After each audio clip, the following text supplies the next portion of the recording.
बिस्मिल्लाहिर्रहमानिर्रहीम। हदीस नबवी सल्लल्लाहु अलैहि वसल्लम।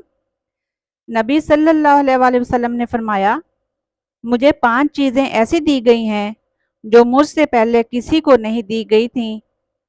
1 महीना की मुसाफत से रौब के ज़रिया मेरी मदद की गई है और तमाम ज़मीन मेरे लिए सजदागाह और पाकी के लायक बनाई गई।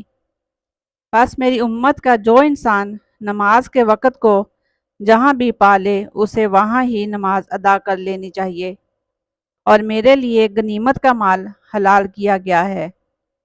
मुझसे पहले यह किसी के लिए भी हलाल ना था और मुझे शफाअत अता की गई और तमाम अंबिया अपनी अपनी कौम के लिए मबऊस होते थे, लेकिन मैं तमाम इंसानों के लिए आम तौर पर नबी बनाकर भेजा गया हूँ।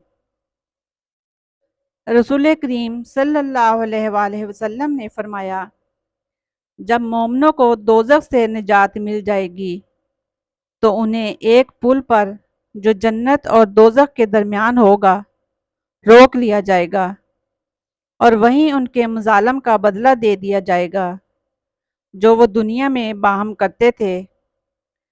फिर जब पाक साफ हो जाएंगे तो उन्हें जन्नत में दाखिला की इजाज़त दी जाएगी।